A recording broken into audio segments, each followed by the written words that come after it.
Hello, my name is Chris Nelson. My site is evolveconsciousness.org, and this is another episode of the Great Work Launchpad, Ep.4,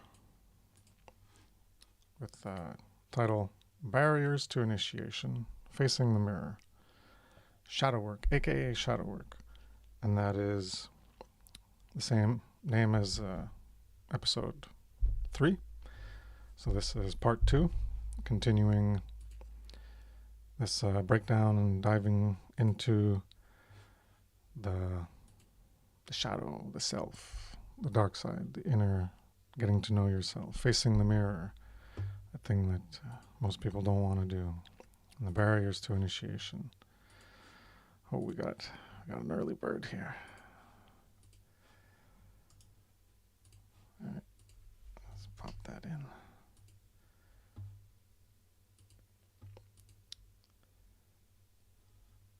And there we go. We got Derek.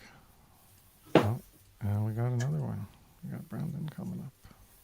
Where's this box? Yes, gentlemen, Chris, always a How's it pleasure going? and honor. Brandon as well. Legends. How y'all doing? All right, you. Great. Yeah. I was intrigued with just like facing the mirror. I love that title and I love what it sparked to mind and stuff. I'm not gonna delve into it right away, of course, Brandon, how you doing, man? Howdy, howdy. So I have a bit of a curriculum. The last episode Ooh, cool. we did so self-respect. We can finish off on that if anyone has anything to add, and then next will be we're gonna do self-love slash self-loathing. So related to that is apathy and care for true, and I put M1, M2 because that's how I broke it down. That whole morality presentation was about caring enough to engage in that M2 level of morality, that higher morality. So yeah. So those, and if we finish that, we can go for another one. Oh, we got someone else. All right, we're maxed out at the amount of people. I don't know Oh, if all anyone right. else is coming, but they're not going to be able to join. I'll have to start using. We got Sarah in the house. Hey, Sarah. Yes. What's up? Yeah, it was the first time I kept forgetting to mention it in the OGWN, the Gilded, and I Oh did yeah. last night.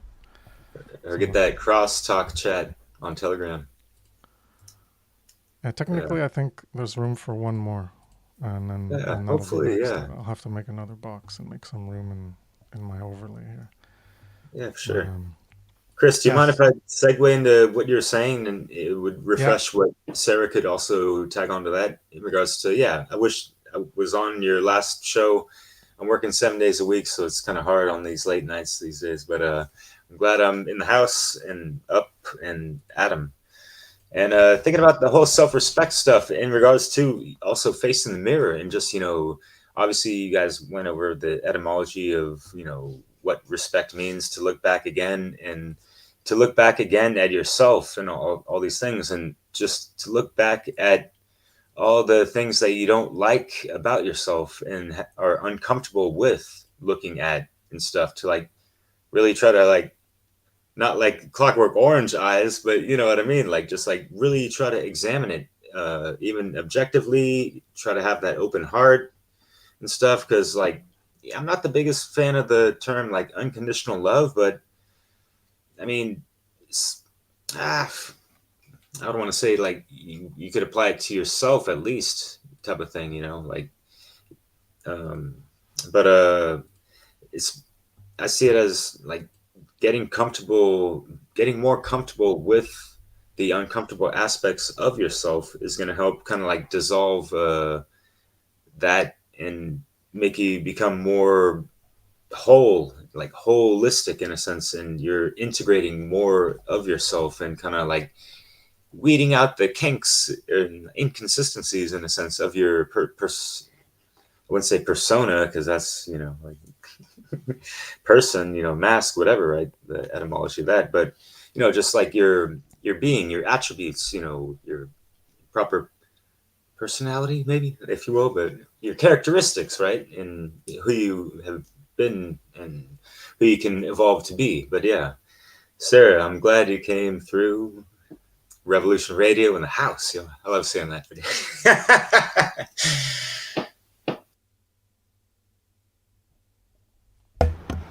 Yeah, thank you for inviting me, Derek. I don't know what the topic is for today, but I'm happy to make an offering of my thoughts about it. And if it gets too crowded and other people want to jump in, I can always jump out. Not a problem. Yeah, Yeah, I doubt that yeah, there's me going to be too, any man. overcrowding issue. Don't worry about that. I'll be a sacrificial person as well because I've been on the panel, in the past as well. So yeah, I this is about encouraging others to be up in here for sure, right? Get some skin up in that game. Yeah, and if anyone wants to try their hand at discussing a topic, anyone can come and join and break the ice and wet their toes and try to get more familiar with talking online or having their face on a camera or on a stream. Then they can jump on and try to express themselves and their thoughts on the subject. So as I was saying, it's the what is the topic? Oh yeah, the barriers to initiation, facing the mirror, the shadow work. Last week was pretty much stayed around self-respect, things related to that, and we can top off on anything related to self-respect at the beginning here, and then we'll continue with the next part of the little itinerary I created. So I put in the YouTube chat self-love, self-loathing, apathy, care for truth, and when you love yourself enough, that level 1 morality where you don't support or participate in immorality, and the level 2, the higher level of morality of engaging in that work to teach other people about morality and trying to influence them to do the same, to stop participating in it, supporting it, and as well engage in the teaching effort.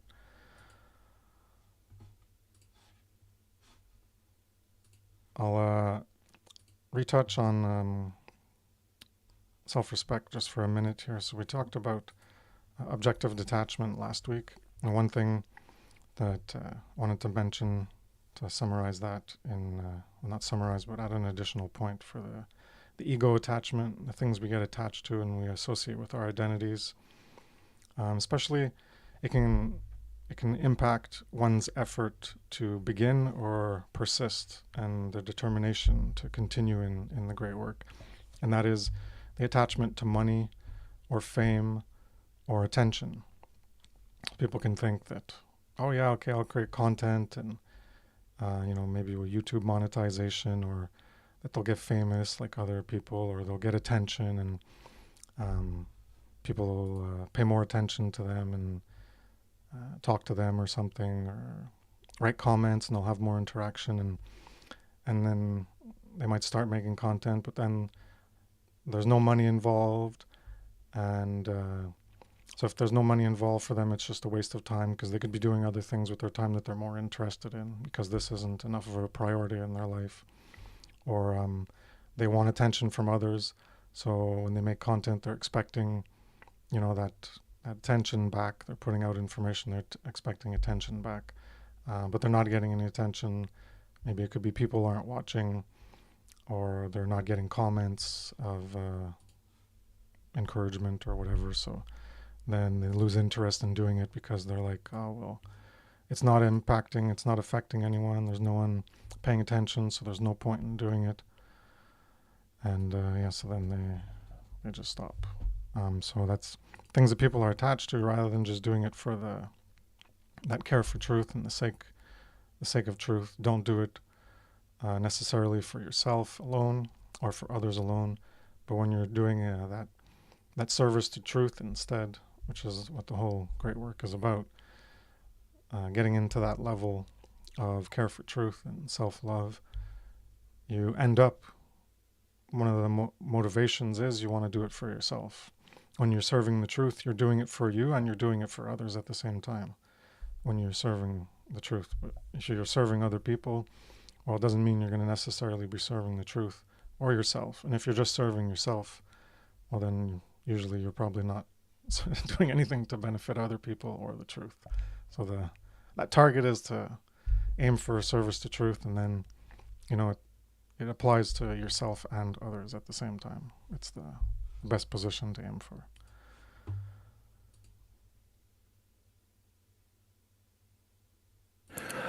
I'll jump in.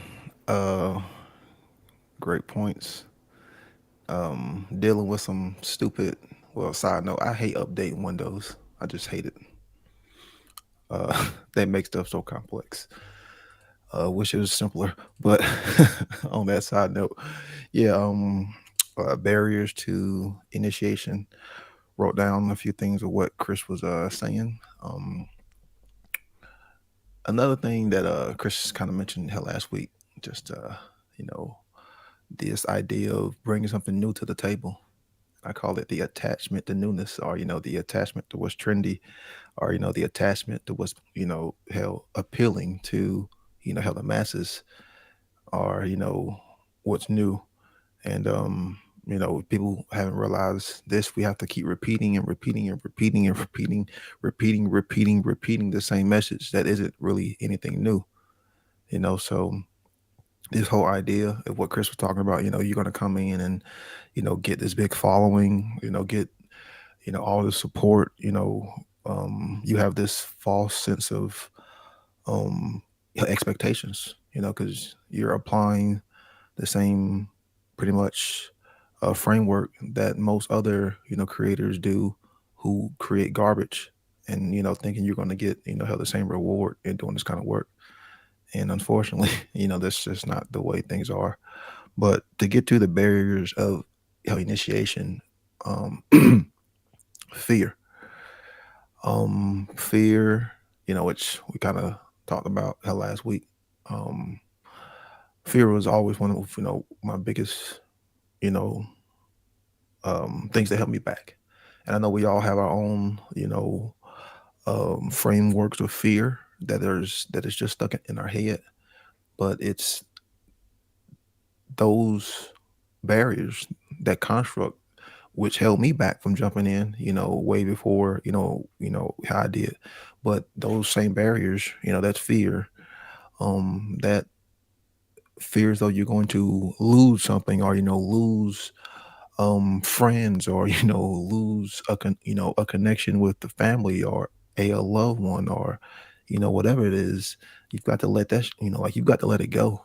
You really have to let it go, and to just like give yourself up to what people would say like a true higher cause, which is doing this kind of work, doing the right thing, trying to step into this teacher of objective morality and truth, and just let go of all this stuff as much as you can. Not saying that fear may you know still not be there, but you just you recognize it and you learn to deal with it.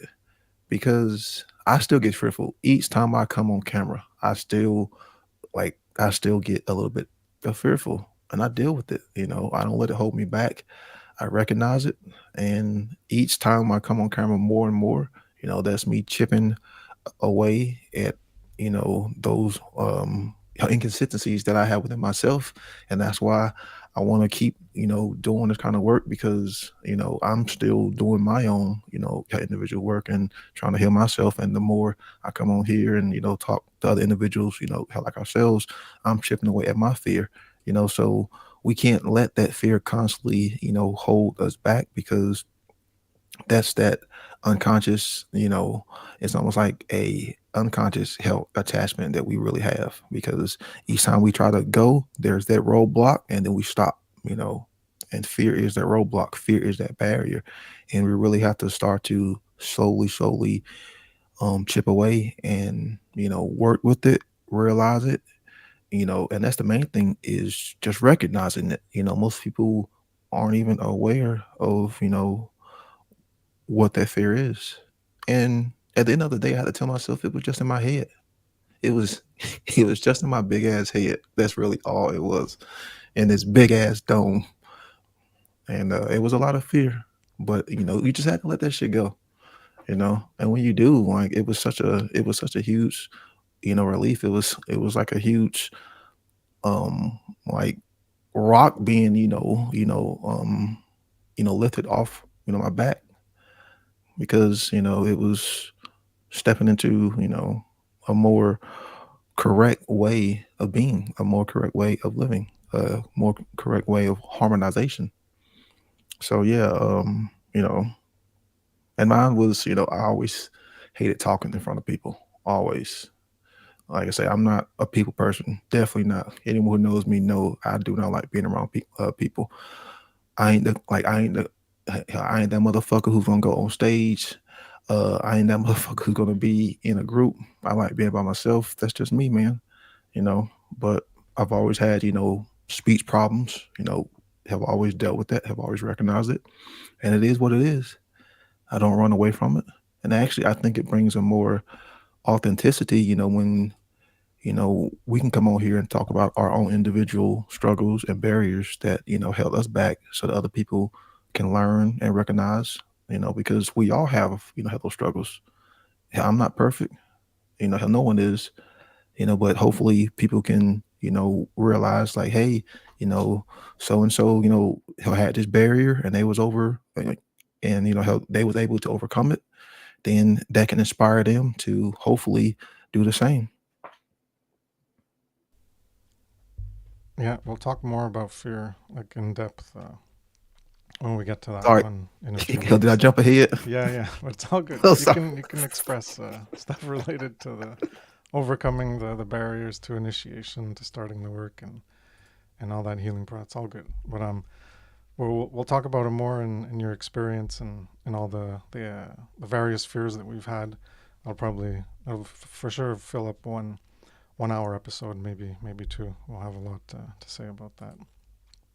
But the reason I put self-love and self-loathing after self-respect was because of how intricately they are connected. Because when you engage in that process of self-respect, and you do that introspection and that reflection,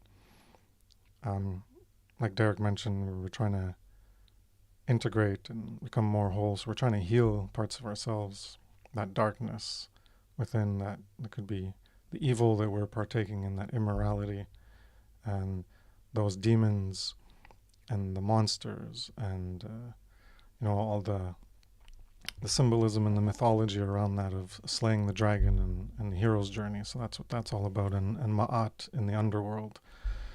All of this stuff is about conquering those demons and the darkness within.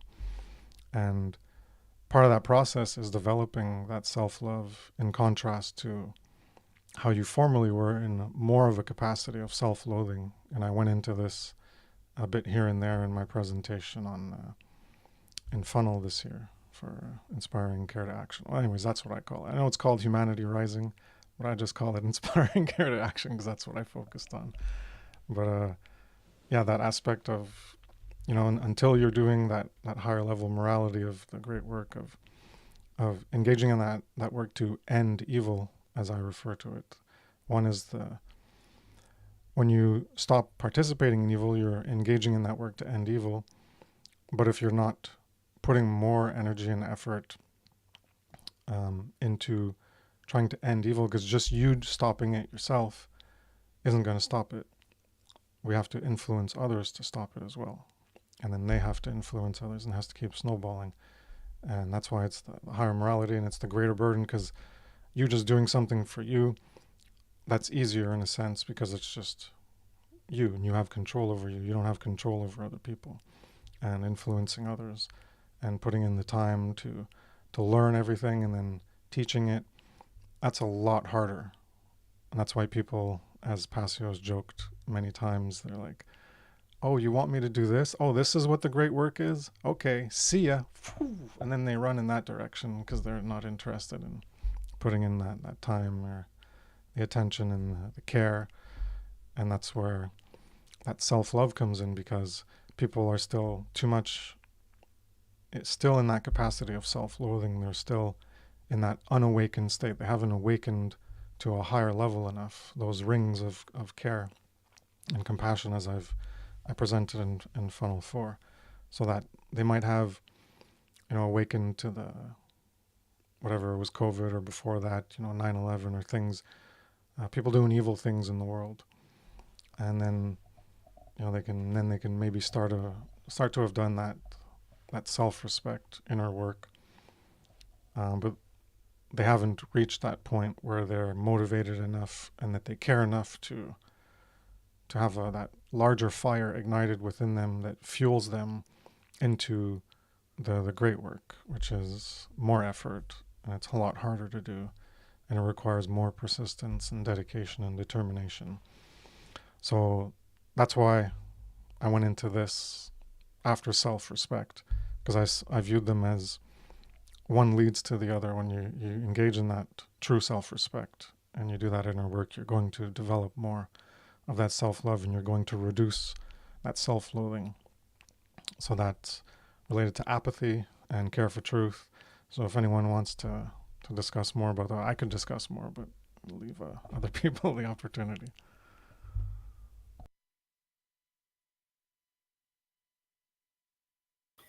Sarah, I'll let you go.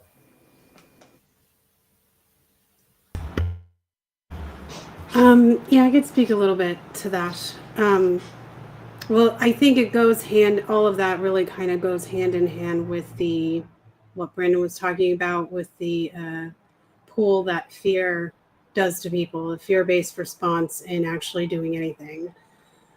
So I tend to talk to people who they will express their concerns to me, and they want to care about what's happening, but I think a lot of the thing is it is all a fear-based response as to why people don't.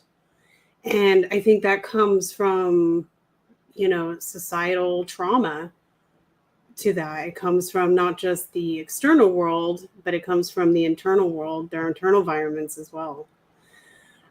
So I think all of it is actually really connected with that as to why people don't step up, or they turn around and then walk away and they don't want to engage, is because, there's the fear aspect of not wanting to cause any waves, or rejection from other people. And then there's, of course, the population of people who just don't want to put in that time. And they really are, they're just not interested in putting in the time. They think it's not going to be worth the effort. So I kind of feel like, with people doing this, with people doing this type of work, I feel like people should look at it as less of, a career choice where I'm going to get a lot of monetary gain. I can make it a job. And I think that's this, more of this modern day idea that they can use this as like a career instead of just getting a day job.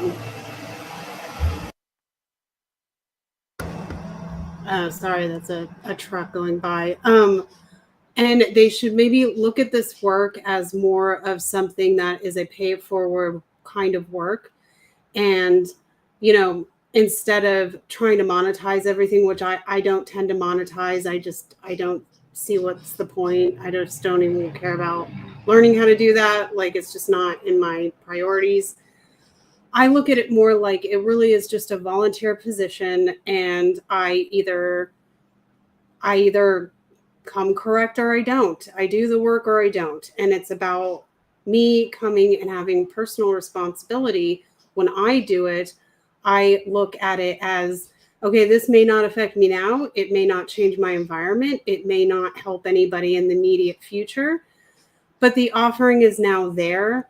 And I refer back to history often, where we learn a lot of the lessons we learn now. And a lot of the stuff, even many of us talk about, we're parroting from our past. We're parroting from people we learned sometimes hundreds of thousands of years ago.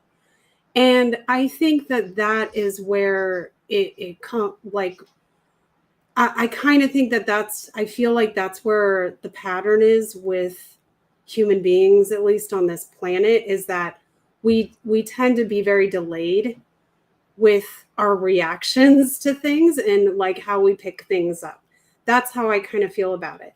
And I feel like all the things that we do today, I feel like the books we write, the podcasts we do, the radio shows, this is going to echo into the future. And like 100 years from now or 1,000 years from now, or whatever it is, some kid is going to find all of this on some old computer system or whatever that is obsolete in the future. And they're going to, reverse engineer it and like put it into like a format that they use in 1,000 years. And they're going to find this kind of work. So I kind of see it in more of that larger picture. And even though I would really love it if things just changed now, that would be awesome. I tend to look back in history at the patterns that human beings tend to take.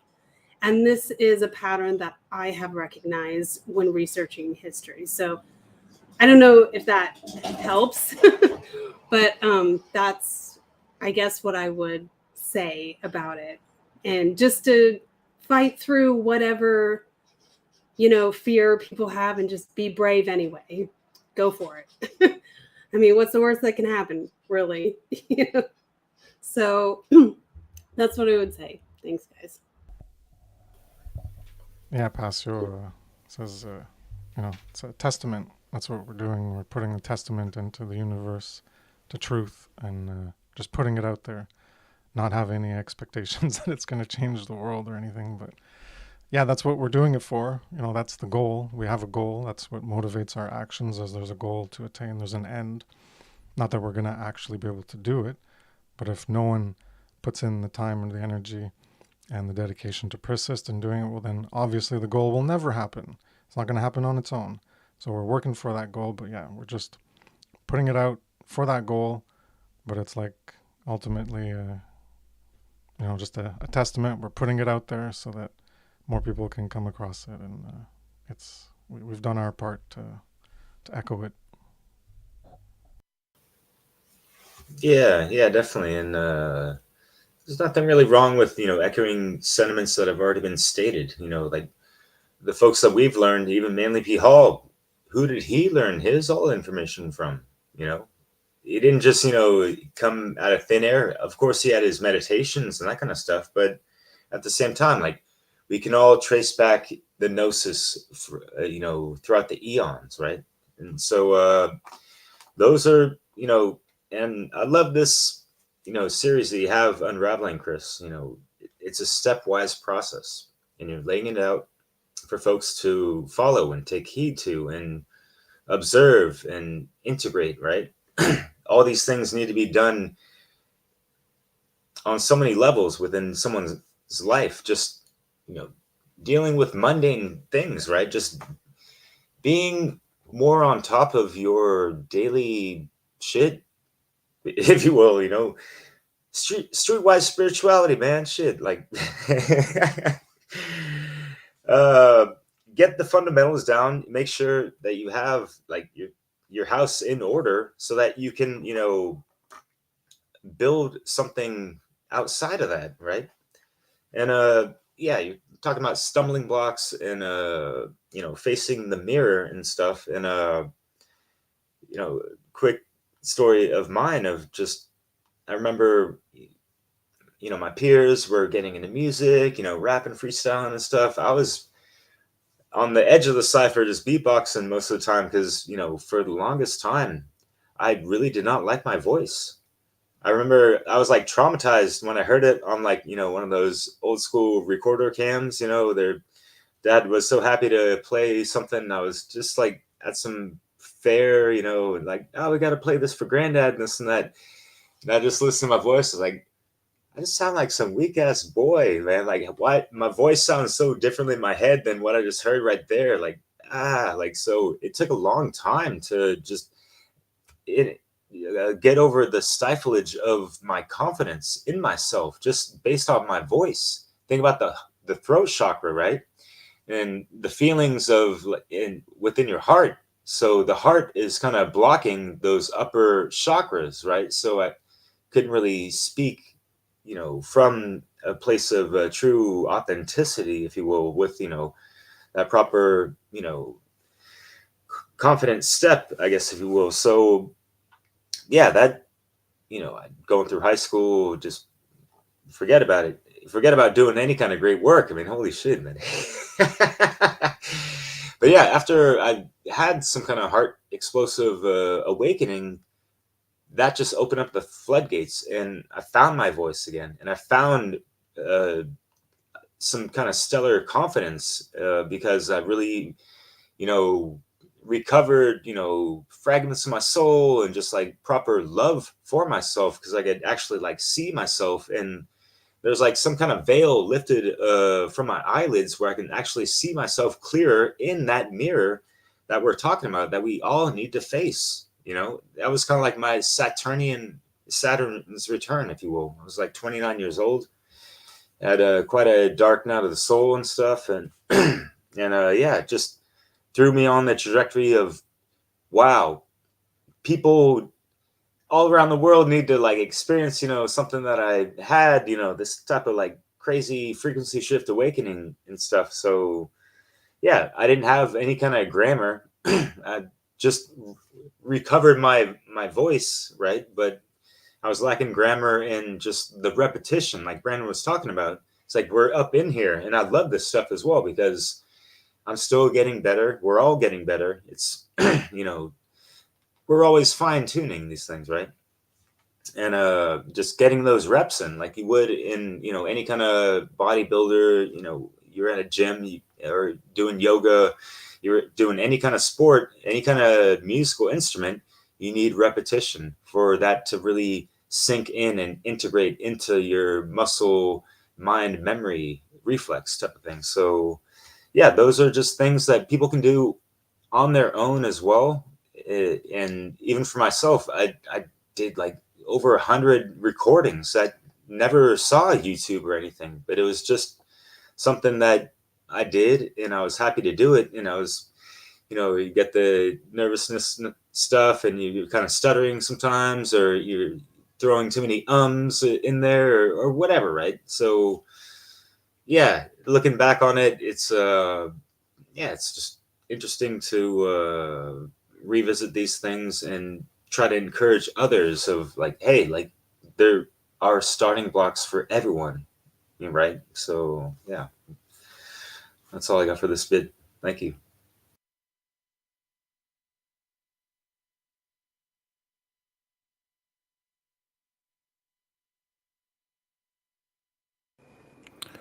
All right, let's see. Got some notes here.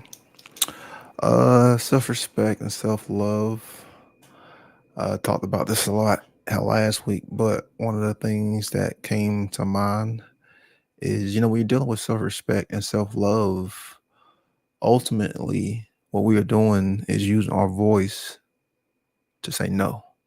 Like that's what this whole, you know, thing, is about. And like Chris, talked about in his the law of freedom part 5, will, in order to stop will, requires will. And that's what we are using, by using, your voice. You are using the most powerful words to speak, to say no, to say, hey, you've crossed this line. And that's what we are, ultimately trying to do. So it is a ultimate sign of self-respect and self-love, you know by using your voice to say no, because you you recognize, you understand the importance, that you have.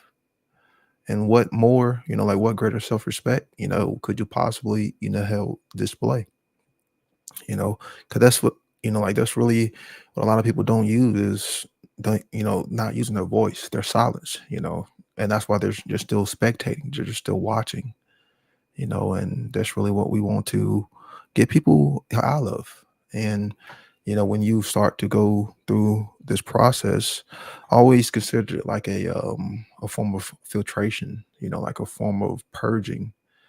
This was something that I had went through. When I started to develop that, self-love, and, it took a while, and that self-respect, anything that like wasn't tailored toward that, I filtered it out of my life. I got it out of my life. Um, that was just me. It was a purging because I recognized, where I wanted, how to get to, and anything that, like wasn't, in line with that, anything that wasn't, harmonized with that, I just had to get rid of it. So, and learning, how to use that voice was, one of the biggest things, because without that voice, those who have been silenced throughout history, it is such a dehumanizing experience, like not being able to speak. And that's sadly, what we still see so many people doing is, they may dive into the knowledge, but to actually start using your voice, to dive into that, truly level, M2 that Chris talks about, into truly fighting and trying to stop and actively engage in stopping evil, you know, with the more education, aspect, not getting into, the other parts if you're familiar with his work, but the more education, part, and that right there is, what we are doing to use our voice as a form of self-respect. Because how can you truly care for yourself if you stay silent, if you stay, quiet, and not just silent to, what's happening to you, but what's happened to all of your fellow brothers and sisters, so learning to use that voice, because like, that's really what we are like all talking about here, you know, learning to use one of the most greatest gifts, hell, the voice, to speak into existence, to consciously create correctly and not stand silent, you know, because to not use your voice is to pretty much not stand up. And to sit down just means you don't have any power. And when you're powerless, hey, we all know what happens. Yeah. Speaking of which, Chris, do you mind if I interrupt you real quick? Going back to last Sunday's chat, law correspondence. That inner voice is going to be a reflection of what you're speaking. In the exterior domain. So there's things to consider with that, within oneself, and in observation with others as well. So things to consider. Keep it hermetically sealed, right? But yeah. Second hermetically sealed principle. Great points, Brandon, by the way. Appreciate it. Yeah, with what Brandon said, the no, you say in my morality presentation on Natural Law, the Science of Morality, Part 4, that's when I had the two pillars of enlightenment, as Passio refers to them. So the sacred feminine, the sacred masculine. Well, the sacred feminine is, ultimately it's saying no to evil yourself, the non-aggression principle. That's where you say no to evil. And the sacred masculine, the self-defense, or just defense principle, defending others, not just about yourself, but others too.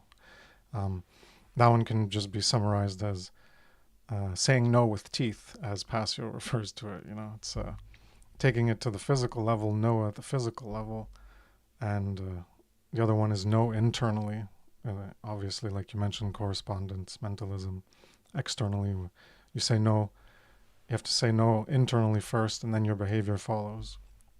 And then the sacred masculine is, well, no, you're saying no with teeth, and you're putting your actions behind that no. It's not just a verbal no, there's more to it than that.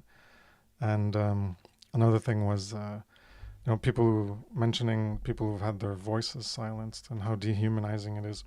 And we could talk more about this in the following weeks. It's at the bottom of my list of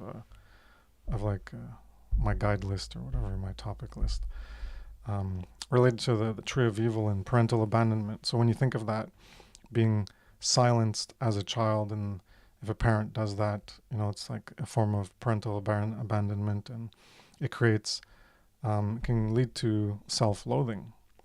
And that's one of the aspects of that tree of evil, and that's why I want to talk about it, because we're talking about self-loathing right now.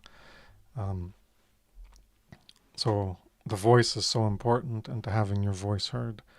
And if someone, as a child, as an adult, whatever, we were supposed to be more tough and stuff, but as a child, you need to have your voice heard, and your parents respect you and hear what you want to say. So if they dismiss you or tell you to be quiet or shut up or stop asking questions, or there could be so many things, a parent being disregarding that voice, you could look at it, that sacredness coming from within and trying to express themselves, and you're supposed to encourage them.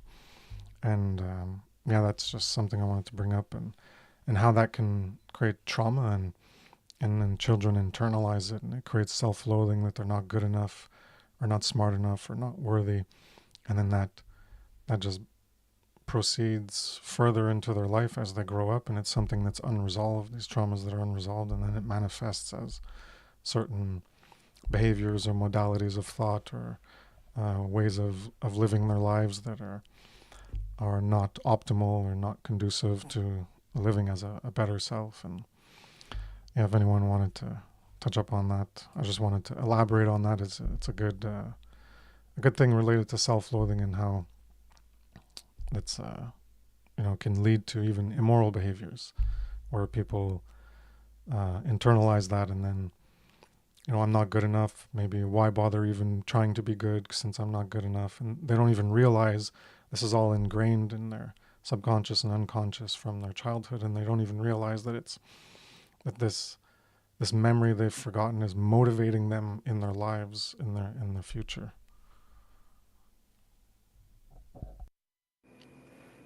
Yeah, one of the things that I've heard is, who's going to listen to me, or who am I to start speaking out on these, like deeper issues.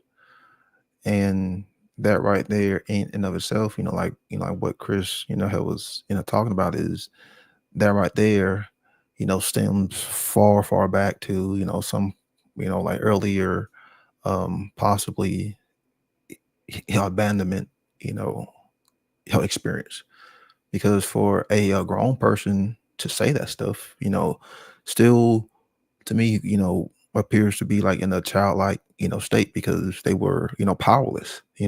Maybe they was in a situation, and they wanted to do something about it, and how they couldn't. So how they couldn't cope with it, or whatever. Some form of traumatic experience. But to say, who am I to start speaking out on these issues? It's like, man, like, where is the value? Where's the self-worth? Because if you think it is of any importance, then you have the power to start speaking out about it. That's why you have a voice. You know, it's not like we have a voice, to only speak about, certain things. No, you can speak about whatever you want, like, take your pick. So that right there is more than enough for you to, have recognized that. But yeah, some form of early traumatic experience. And when Pasio talked about parental abandonment, I didn't really quite understand it, but now I do, because man, that is one of the deeper rooted issues that lies in humanity's dark, unconscious, because we all suffer from some form of parental, abandonment, rather it be physical. A lot of us suffer from it emotionally, and how psychologically, but definitely, how spiritually. But how that right there has infested, its way to where that's the norm now, and to where this cycle just constantly keeps repeating, and it's not really being broken. And that's what we have to do, is by developing the self-respect and self-love. That's what helps you start to recognize this cycle. Then once you recognize something, then you can shed light on it, then start to become aware of it, then gain knowledge of it, then possibly put yourself in a situation where you can change or break that cycle. Then therefore, you start to develop that self-love, that self-respect, that self-care, those things that take time, those things that should be instilled at a young age. Therefore you can do it correct the first time, and not redo, do it correct the first time, and therefore this whole experience will be so much more greater. And um just kind of summing up what me and Chris have talked about the past couple of weeks, because Chris did go over this about teaching kids the correct way the first time. But yeah, um I'll just end it at that before I go on another tangent.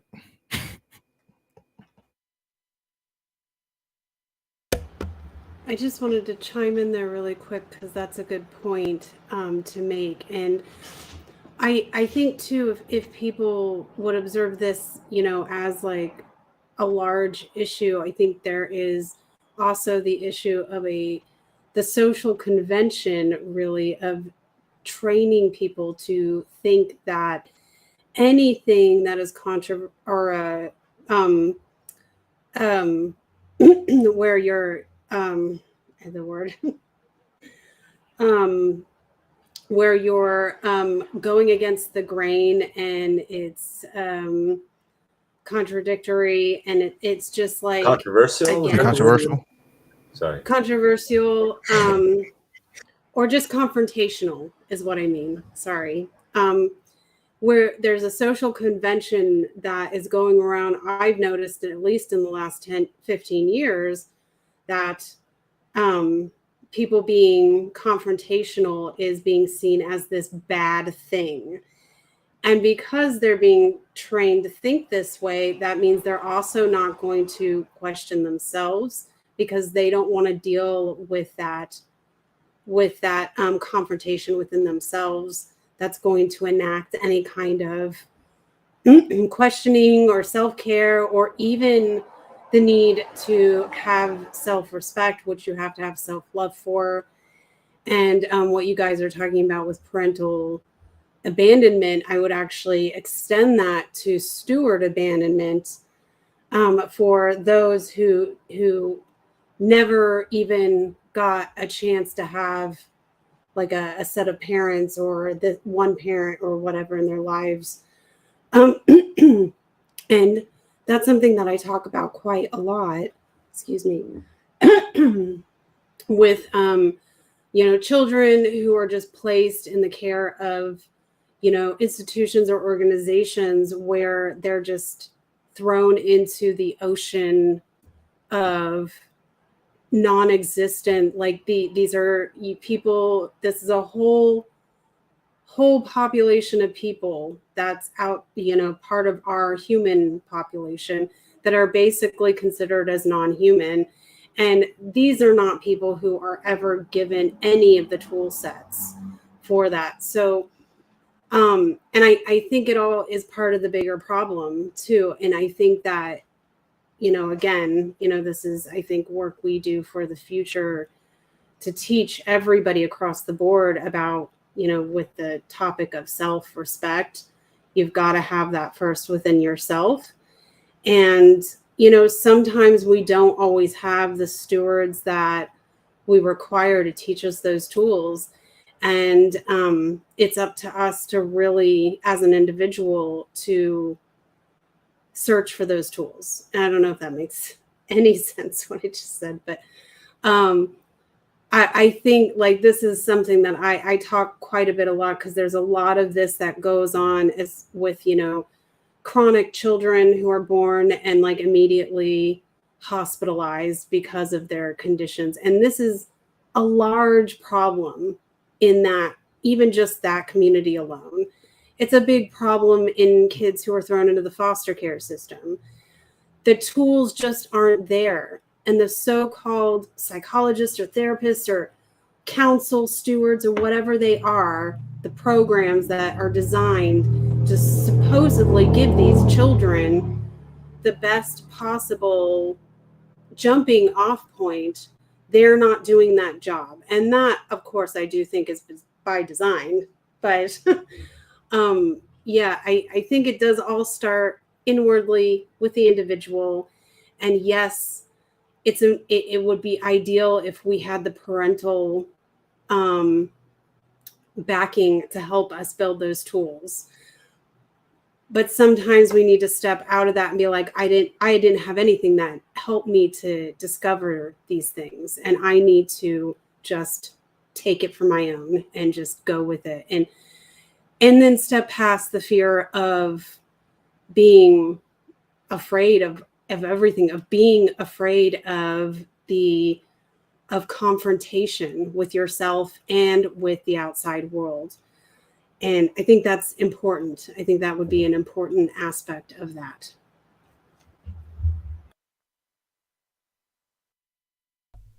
Yeah, I've talked about that in my earlier work in, I guess, 11 years ago in my article, Truth is Love, that, speaking hard truths or uncomfortable truths or confrontational truths, well, that is an act of love when you're serving the truth and people don't want to hear it. Because a lot of people would think, you got to be nice and kind, so you can't say certain things. You got to placate people. You have to walk on eggshells. You have to keep the peace. Don't make waves.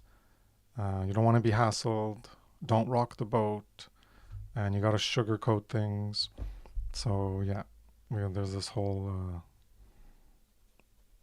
I don't know how to characterize it in an overarching way, but yeah, the avoidance of confrontation because it's uncomfortable, and that goes back into fear that I've talked about too, where we fear things that are uncomfortable, because when you have confrontations, it's psychologically a negative space to engage in.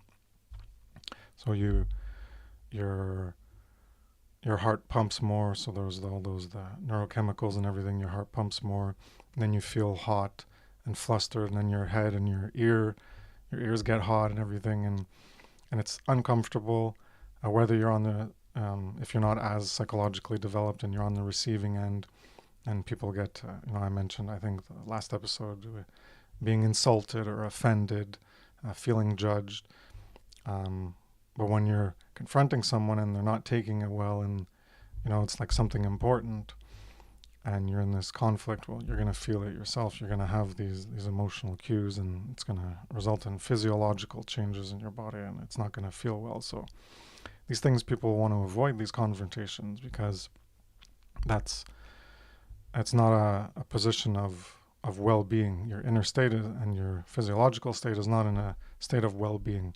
So it's more of and a contrast to that is like illness, or instead of in a state of ease, it's a dis-ease, not a literal disease, but it's a dis-ease.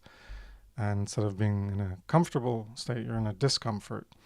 And that relates to fear, because people want to avoid things.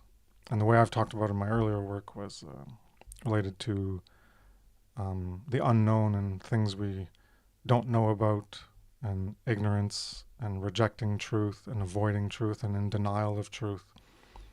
Because, when you're engaging in this truth process, truth can be a destructive act. And that's what apophysis is as well. When we say no, well, it's also apophysis in terms of truth from falsity, or order out of chaos. And I've gone into that in my presentation on morality, that this destructive process, and like an alchemical divorce, you have to shatter the falsity that you're attached to.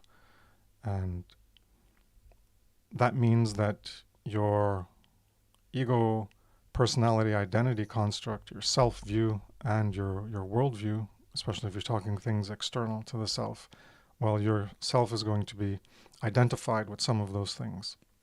And that's where the ego defenses come in, because when truth is spoken to, people can engage in cognitive dissonance because they don't want to hear it, because part of themselves, the way they've constructed their identity, is attached to that thing that they perceive as being attacked, and it's going to be destroyed. And if that happens, then it's like the phoenix, where you burn things and get rebuilt, but they don't want to go through that process, because destroying themselves and having to rebuild themselves, well, that's an insecure state. They'd rather just hold on to the state of themselves as they view themselves, or how they view the world as it currently is, because it makes sense to them in that current position. And if you start poking holes, well, then the ground that they're walking on, instead of it being, in their mind and in their perception, it's all solid and there's no danger, there's no holes. Well, that's that. When you start poking holes and saying hard truths in this confrontation, you're making holes in that pathway that they walk in life, in that construct of reality. And now things are dangerous, because they could fall into that hole. And that hole, this is what I've talked about many years ago, is that void, that abyss, that darkness. And that's what is ultimately being feared, is because that things make sense to them as they view it. And that's what part of the awakening is people start to realize, like, something's not making sense. They have this itching in the back of their mind that, like, things aren't making sense about the world or something. And then they can take it a step further and start asking questions, in that trivium process, being curious and doubting things and asking questions, then going to try to find the answers themselves. And this is how I've related in that earlier work I keep referring to, is that when you ask a question, it's because you don't have an answer. And the fact that you don't have an answer, well, that means there's a hole, there's that gap, there's that void, there's a darkness in your understanding of reality. And to recognize that means you have to recognize and be comfortable with that void, that gap, that abyss, that darkness. And people don't often like to do that, because then it makes them feel insecure. So tying it back to what we're talking about, well, people don't want to engage in that process, let alone of looking at the world in a way that they don't have an answer to things. And that again brings up this fear of owning personal responsibility in that tree of evil, because people don't want that personal responsibility to even go find the answer, because they just, well, is there even an answer? Am I even going to find an answer? It'll be a waste of my time, like we've been talking about. And they don't care enough to even try to find an answer, or they're stuck in solipsism of, like, oh, maybe there's an answer, but I'll never be able to figure it out. How am I going to even know if that's true?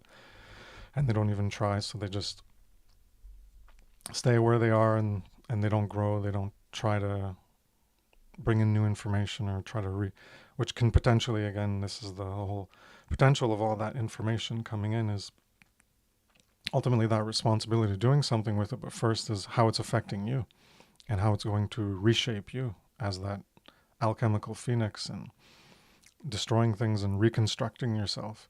And that's what I had to say about the confrontation aspect. It's very deep in the psychology of the avoidance to this. Oof, yeah. You made me confront a memory of a threshold that it just felt like unsurmountable at times, and I don't know if anyone can relate out there. And this goes into shadow work, right? Dealing with my animus on the father's side, and thinking about, as I was, learning about the Illuminati and all that stuff that's naughty, right? uh, for whatever reasons, I was not able to convince him of, like, anything that I, shared his way and all that stuff. And I was thinking to myself, like, I was still making my music mixes, but for me to, like, have my rhetoric and stuff, it just wasn't hitting with him and stuff. So I'm thinking, like, if I can't break through to him, like who can I break it through to sometimes and stuff?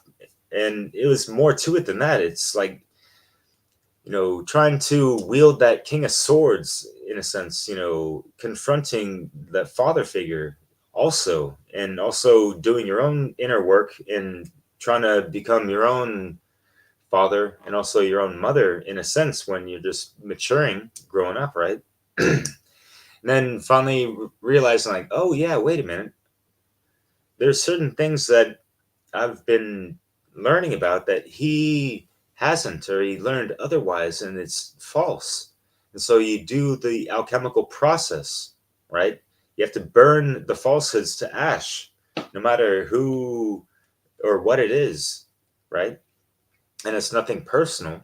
It's just looking to be aligned to objective truth and burning away and washing away all the falsehoods, all the ash that gets easily burnt up because it's not that true alchemical gold. That's what we're looking for. That's why we burn the things away. And so when you have that, alchemical gold in the seed of your soul, in regards to the philosopher's stone, and I have like literally like my follicle spirals literally like in my chest. It's like a fucking phoenix, like straight up looking at myself in the mirror on so many occasions, especially, being divorced and that kind of stuff. And like just having that reminder all the time, like, you got to get through this, man. Like it's temporary and whatever the hell. So yeah, there's the fear of the unknown, fear of what's my life going to be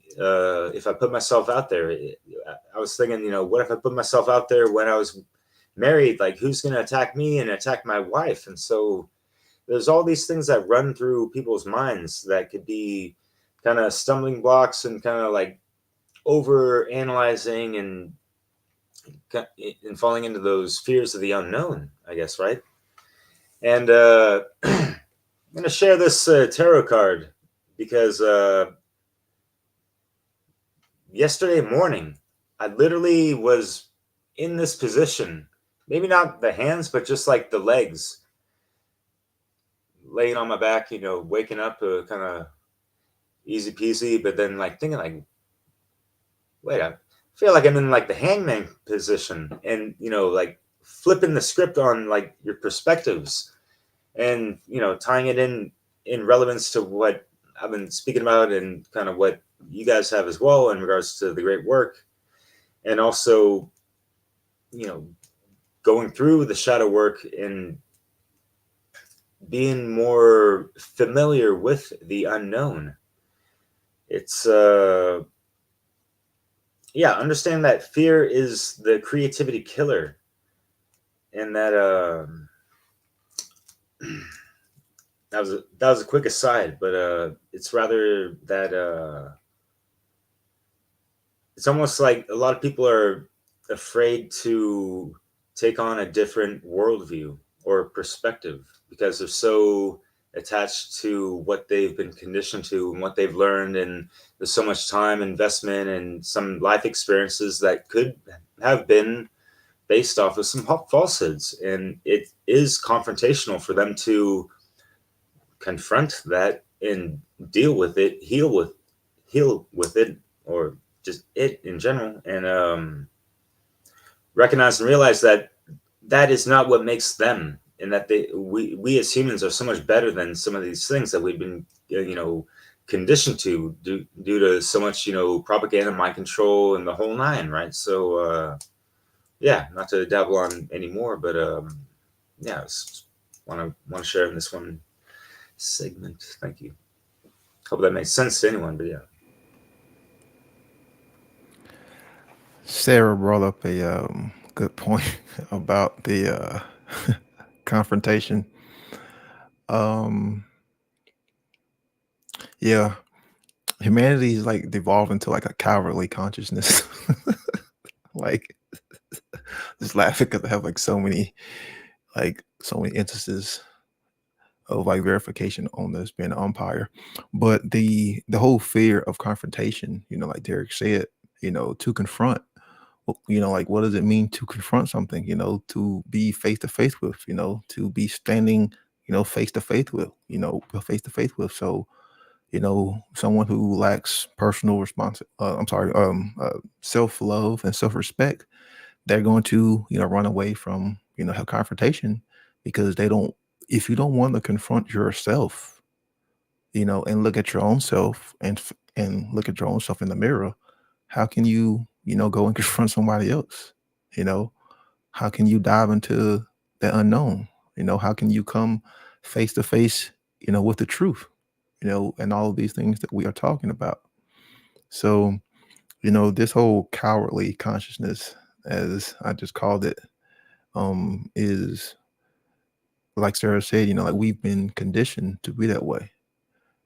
We really have, like with this whole spectator, just be the observer, because to really, to confront something, that's you, being in alignment, especially when it's, yourself, because you're diving into the unknown and you're saying, hey, I want to take a stand. So it's like you are aligning to, to a higher, a higher purpose, you know, so that right there is going to empower you. And therefore, you are going to be able to hopefully look in the mirror and come face to face with that which is, in front of you. And yeah, you may not like it, but it's the truth. And, the first thing that, Chris talked about was don't lie to yourself, stop lying to yourself. And you can never truly confront, hell yourself and, dive into the unknown if you stay in that lie. So yeah, the whole cowardly consciousness and, running away from, confrontation is a whole nother topic. But yeah, we've been conditioned to to react that way because it's just a reaction. And it's almost like uh a negative reaction because you're not doing anything, and therefore, problems just continue to, occur. If you don't confront, how the symptoms when you, start getting sick, they're not going to go away. So if we don't confront our problems, they never really are going to go away. Like it's just a simple law. Things just don't magically go away. Like you have to confront it, you have to face it. You have to, fight will with will, or start will with will. Yeah, So real quick, and I think we mentioned this in a previous segment, but like the reason we want to speak about certain things is because we do not want others to suffer that much just to come to that realization, have that catalyst, in like lose an eye or a leg in the process, type of thing. Like because yeah, like it's rough out there. If you don't solve the issue when you're hurting a lot bad.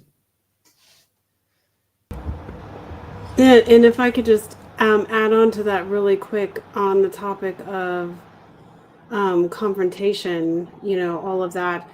Like I should have said this before, but to add it into it, it's not just the problem with being unable to confront either yourself or anything out in the external world. I think this is a social convention that's being designed purposefully and sewn in by the parasite class, but with it is being sewn the act of voyeurism, and voyeurism being made to be a normal thing where usually voyeurism is usually something that takes place in more of the realms of the behind closed doors, perverse type of adult activities. But voyeurism, how many times do we see or come across confrontations out into the world? We see it all the time, even at the grocery store, whatever it is. And instead of actually maybe stepping up and maybe defending somebody who's being assaulted or abused or whatever the case may be, people pull out their cell phones and record it and then upload it to things like TikTok. So to me, they're a connected problem. So that's just what I wanted to add on to the case for the problem with confrontation. I think there are other aspects of it too that are reeling us out, like what Brandon was saying, like this cowardly consciousness that's developing and building within the Earth human race, at least. So all things I think that should be dealt with first. Like we can't really expand as a human race if we can't even deal with some of these smaller issues. Like it kind of blocks us from doing any kind of evolving on the large scale. So that's just what I wanted to throw in there really quick. I'll add on to that. It's related. Some related concepts people can look into are the bystander effect or groupthink, where like you say, people will just record it but won't do anything, and they'll wait for someone else. They'll think, oh, someone else is going to do something, and well, at least I can record it, and then the authorities can deal with it. Someone else can deal with it. Where that is certainly conditioned, and relates to the last episode of the Seinfeld, where the Good Samaritan law.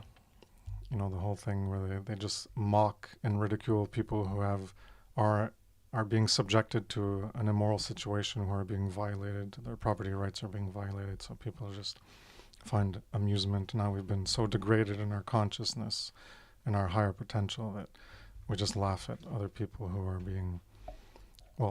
those who are in lower consciousness will laugh at other people who are being violated and in positions of immorality, and then the bystander groupthink or whatever effect comes in, where they just do nothing about it, and it's just for them, they take it as an amusement, so it's a benefit for them because I guess apparently they're being entertained by the immorality happening to another one.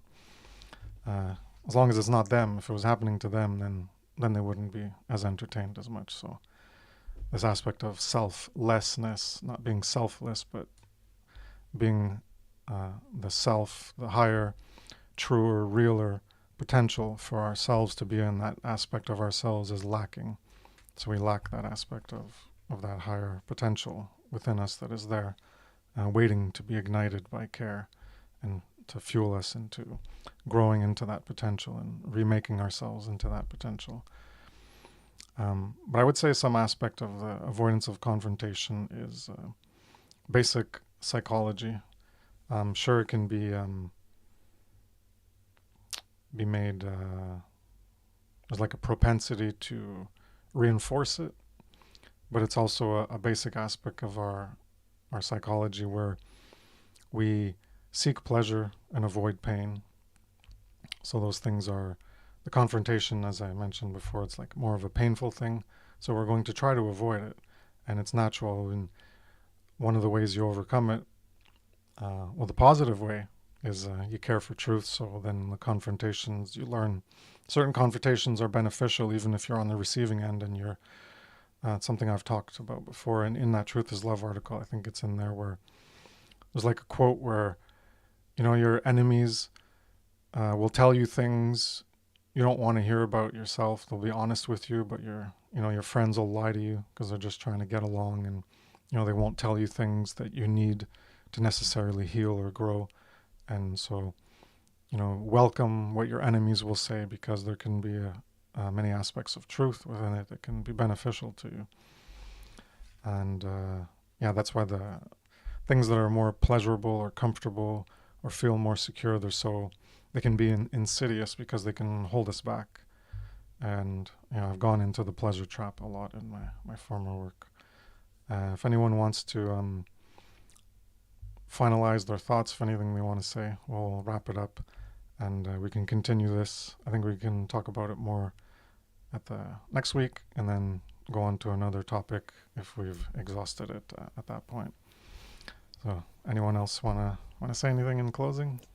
Final thoughts? Yeah, please. First and foremost, Chris, thank you so much again for putting this on and having it available and all that good shit. Great shit, rather. Sorry, excuse me. And what you were talking about, yeah, I wrote down just a second ago, growing pains. Like we've all been there. You can apply it to so many different things, and just taking on a new job, it's like that learning curve. This and that. Like you're doing videos, you never done it before. You have to learn about it somehow. You have to have experience and gain something from it. There might be some pain going through it and some humiliating things going on with it. We've all been there, like it's kind of low stakes when you really think about it. And looking back, I just laugh. And that's just been my kind of like therapeutical means of operating in this life, in a sense of just like, yeah, just I laugh knowing how much I've been able to overcome things. It's not been an easy journey for me, but yeah, at the same time, and it's not, I'm not like laughing at myself or whatever the hell. It's like that humble laugh and just being in the moment type of laughter, that kind of like the happy Buddha laugh sometimes or whatever, right? And the alchemical aspects of laughter, I find as well. Just, you have haters that are going to come at you. It comes with the territory. They're going to act like they know you better than you know yourself. And they never even met you in real life. So it's really laughable, right? But others can get easily offended and triggered by that. So that's just one means of doing it. And, getting in the heat of the moment and stuff. Chris, like you mentioned, yeah, with the heart rate and stuff and like the temperatures, rising and stuff. Yeah, it's getting heated, right? Breathe it out. Just do little, I don't even like to say breath work because it's kind of like a watered down term sometimes, but just take at least 3 big inhale exhales. It can work wonders, especially in like, yeah, like even when you get like the what do you call it, if you're gonna go on camera and stuff, you get the butterflies or whatever, like getting antsy and all this stuff. Like I got the giggles. I gotta like get that shit out of my. There's shit that people need to get out of their system for sure sometimes. So try to work some kind of method that makes it happen. So we have to experiment. Trial and error and all these things. And take your time to not just jump the gun. I know there's a lot of young bucks out there. They latched on to some great knowledge, and hey, hats off to you guys. I wish I had knew about these things when I was your age. Yet, understand that there's a lot of life experience that can be applied to these things as well. It's not just reading a book and all of a sudden it's like you're a parrot. You're just like copy paste and that kind of stuff, and then you're not really experienced with interacting with people and dealing with the melee of negative comments and that kind of stuff. I've seen people fold and get bitter quite quickly about these things. So please try to understand the terrain of these things. And yeah, stick with the terrain theory, not the germ theory. Also, that's all I got to say. Thank you so much. Have a great night, everyone.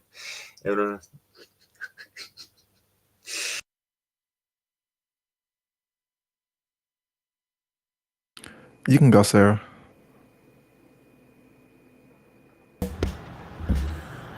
I would just end it. I'd like to give some kind of spark of hope there, because some of this sounds very like there's not too much hope. But I tend to disagree with this. I do think there is still quite a bit of hope. And I'm going to quote from Ernest Holmes, who I'm personally a big fan of Ernest Holmes' work, and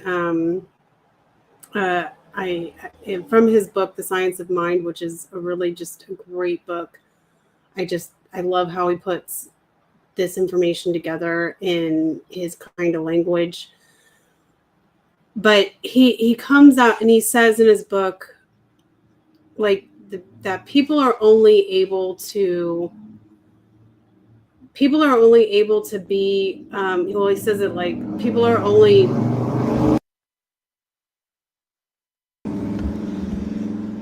excuse me, people are only able to perceive as much as they're able to, perceive, to take in.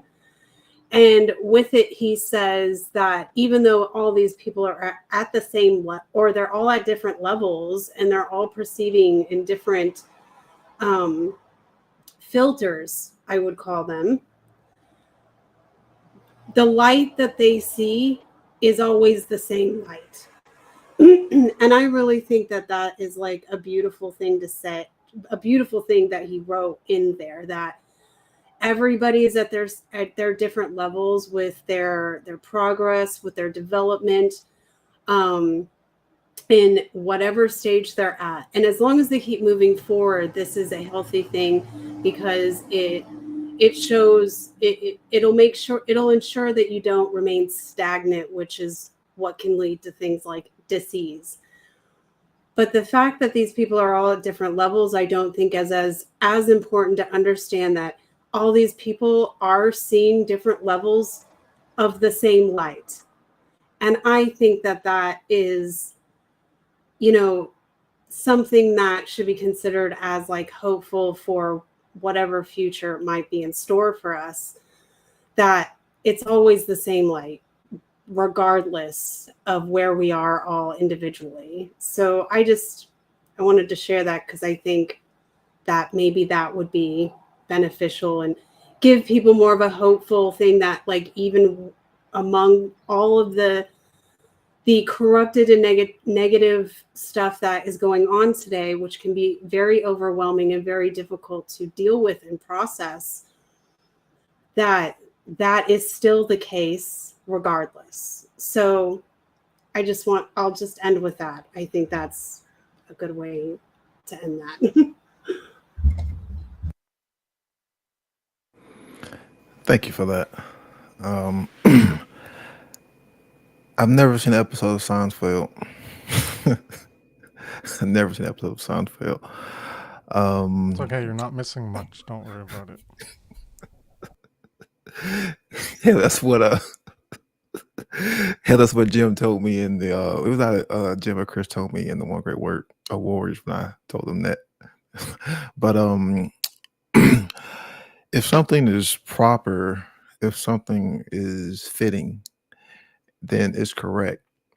And I always say that morality, how natural law, how the law of freedom, all of these topics that we are talking about, is that missing piece of knowledge that humanity, lacks. And it is that piece that needs to be brought into, into the mix, into, humanity's consciousness, in order for us to get to our most optimal state. Because, we have the ability to, use formula, to look at, man's behaviors. Then therefore we can come to know what is the most optimal state, what is the most fitting, what is the most proper state, in order for us all to thrive. And that can be known. And not only can it be known, it can be done, it can be achieved.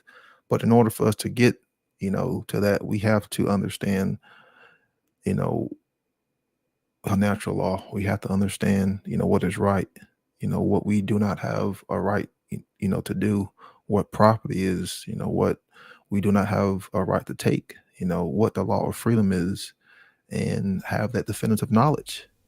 So, I'm going to always, close out on the same, the same thing is, we have to come to know what objective morality is, and know that cause and effect is real. It does exist, and we can never escape causality.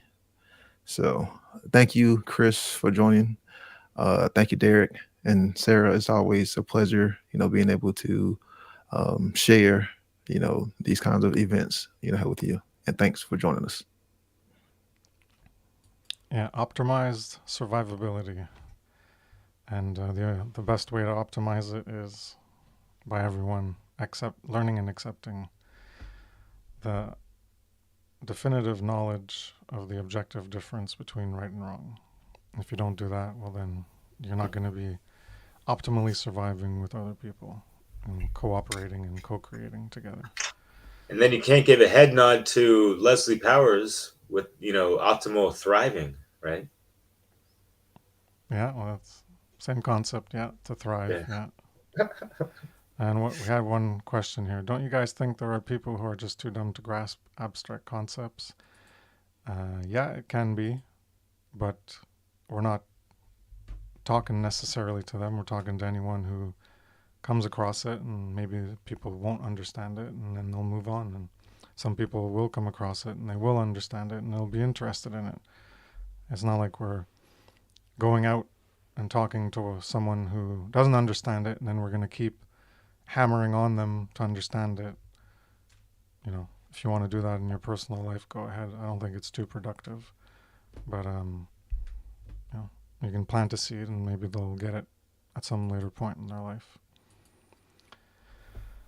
If you don't mind me answering real quick, just because, and that's why I love these roundtables, and that's why it's really cool. Europa National, One Great Book Warriors, as Brandon mentioned, getting different perspectives from different people. So it's not always all this abstract stuff. You're getting, a package of different perspectives, right? Word to the hangman, as I flashed earlier. But yeah, not to drag on, but I know we're trying to wrap it up. So yeah. If anyone wants to add anything to that final question. I would just add in that no, I don't think the majority of people, I don't think it's that they're too dumb to understand these concepts. I think it has something, I think mostly it's a fear-based response as to why they don't take in a lot of information, because it can be quite overwhelming for many. And I think that's a social conditioning problem.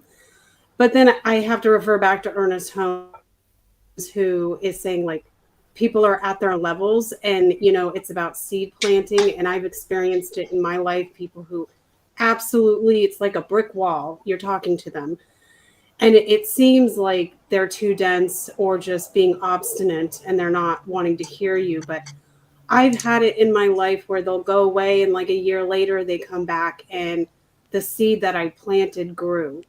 And I've experienced this, and I don't consider people to be a lost cause in that respect. I think that everybody can come to these conclusions. It's just we're all on different levels. So, that's how I would feel about that. Yeah, and I'll just say that's only how they're conditioned. Yeah, they may not be able to, conceptualize these abstract concepts and then their condition, but a condition is not permanent. It's always, capable of changing. And that's, what always runs through my mind, no matter how frustrating, it is, no matter how much of I wish I was running up and, held against a brick wall. It seems to me more like a diamond wall. But, that's the one thing that's always in the back of my head is that's just, have the condition, and it's always capable of changing, health conditions are always capable of being changed. And that's what we're trying to do. Yeah. So they responded, abstract thoughts, certain IQ. And that's what I was referring to. Like if someone, because imagine some people like a 70 IQ. They're not much of a thinker. Like they can learn, but right now, like Brandon, you're saying, they're not there right now. So, you're not going to, so I said, you're not going to necessarily want to invest a lot of your time because it's going to be kind of wasted in trying to explain things. They need to go through a whole process of learning more basic stuff before the higher abstract concepts, but you can still put it out there and they can come across it, and then other people can come across it and they're going to get it. So we're not targeting people who don't get things or trying to force it into them if they're not capable.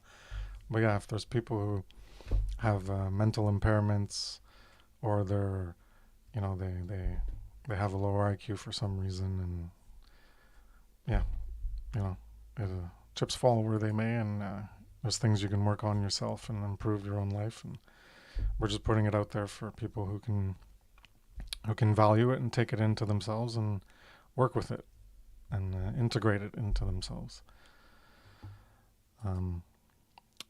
So, yeah, I'll thank you all for joining. Thanks, Derek. Thanks, Brendan. Thanks, Sarah.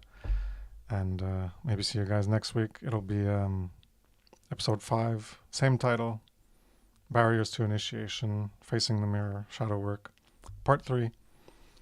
Do maybe go into apathy and care for truth a little more, and cowardice was brought up, so we could talk about the whole not a trifecta but quadrifecta, or a quaternity, the negative quaternity of apathy, ignorance, cowardice, and laziness, and hirama biff, that metaphor, and how that's part of the things that keeping people from as a barrier to initiation. So we can touch upon that as well. So in reference to the 3 ruffians and all that shit. Yeah. So we can finish up on where we started this week with self-love and self-loathing, and how I mentioned there was apathy is involved in that, and care for truth. So we can talk a little bit more about that and introduce the next phase of my itinerary in our progression of barriers to initiation, shadow work, and facing the mirror. So thank you again, everyone.